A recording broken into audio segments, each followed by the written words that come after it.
Ben, thank you. That's Ben Kentish, our Westminster correspondent. Well, joining me in the studio is David Davis, Conservative MP for Holton Price and Howden and former Brexit Secretary. David, you caught everyone by surprise last week with your call for Boris Johnson to go. Andrew Mitchell effectively did the same thing today. Theresa May didn't quite say that, but her indication was quite clear. You've got big beasts in the Conservative Party now calling on him to go. Today was an opportunity to regain a bit of ground for the Prime Minister. You clearly don't think he did. No, he didn't. And I'm not even sure how much of an opportunity it was, in truth. The ideal outcome, Number 10 don't see it this way, but the ideal outcome from Number 10's point of view would have been a proper Sucre report, covers the entire waterfront, gives all the detail, and then he deals with it.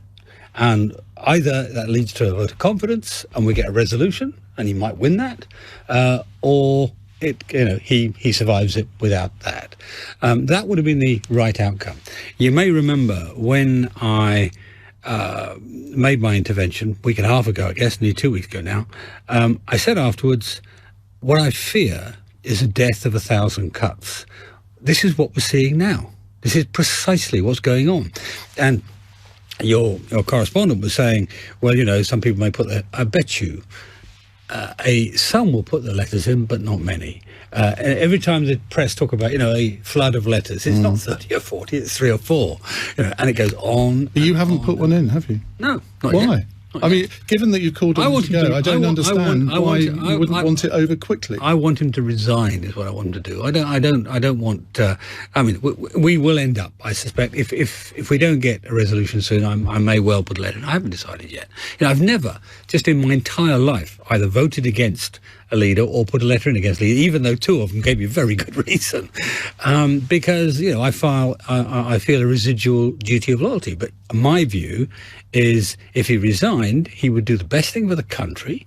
He would do given what's going on elsewhere, he'd do the best thing for the party, and actually he'd do the best thing for himself. So his reputation for some 3 quite big achievements will still be there. If he doesn't, it'll be, as I say, a death of 1,000 cuts, and people will not remember the good things he did. It's a bit like David Cameron, who all the things he achieved when he was Prime Minister are forgotten now post-Greensill. So that's why. But I think what we're looking at now is probably a few more months of agony as we have this. Maybe Cummings comes out with more in the next few days, who knows? Or some other issues come up, and other aspects of the Prime Minister's activities. And while that's all happening, he's off to see Putin. How seriously is Putin going to take him? How seriously... It's just a conversation. I don't think he's actually seeing him. Is he not actually seeing him? Well, there we are then. But how seriously is he going to take us at this point? How seriously is Macron going to take us? These are issues where the standing of the country matters, and this has an impact on the standing of the country. A lot of people say, I tweeted a couple of fairly incendiary things about him earlier on, and people saying, well, it's all very you to see the light now. It's people like you that put him in power in the first place. Well, I certainly did not, but you did. Oh, I'm guilty of that. I confess. I'm guilty of that. I voted for him last time. It was the second round. I voted for Dominic Raab first round, but nevertheless, I voted for him last time. And the time before, I would have voted for him first time round when he didn't stand, if you remember, because of the sort of Gove ambush. Why? Because I thought there were a couple of things we needed to get done, and he was quite well equipped for that.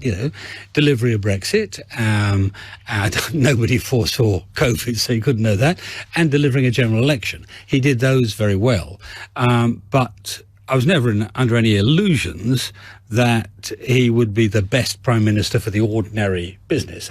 Theresa May was very good at that, but wasn't equipped for the day. Here, we have a circumstance where what's happening is Boris's known flaws, we all know his flaws, are now actually... But that's the point, isn't it? Everyone knew his flaws, and yet you voted him in to be the leader of the Conservative Party and Prime Minister. The electorate then endorsed him in 2019, again knowing his flaws. So why is anyone surprised at this? Well, it's not a question of surprise. It's a question of whether it means you've got to do something different.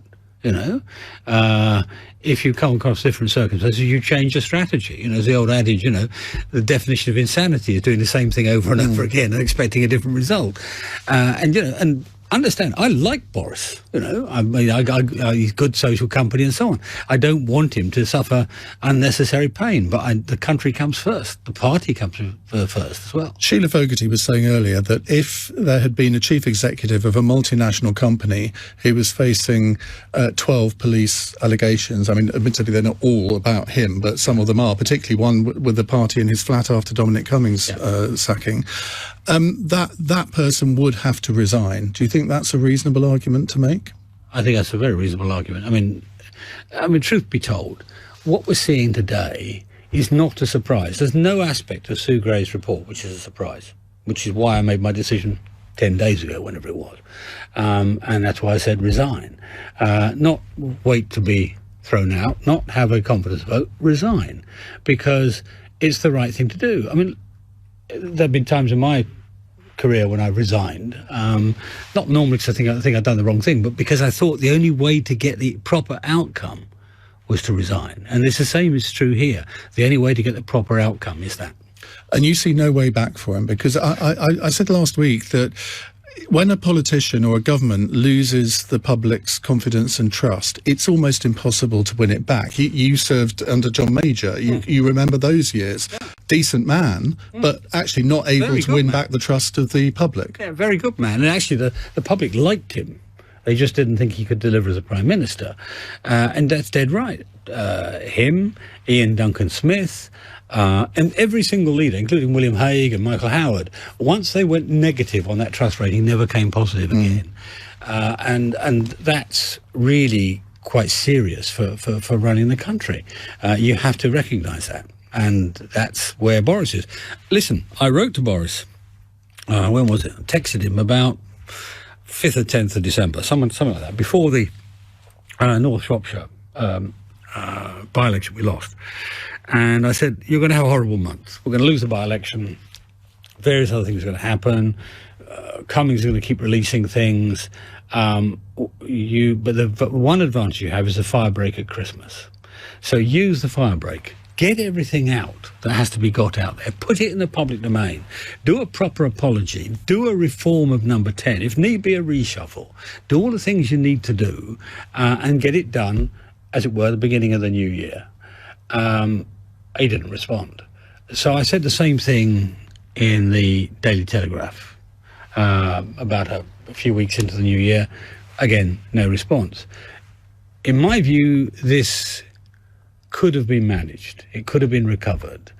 I do think we're running out of road now. That's the problem, and that's why, as I say, I mean, I'm terrified is the wrong word, but notionally terrified that we will end up like John Major. John Major made it all the way to the election with disastrous results for the party.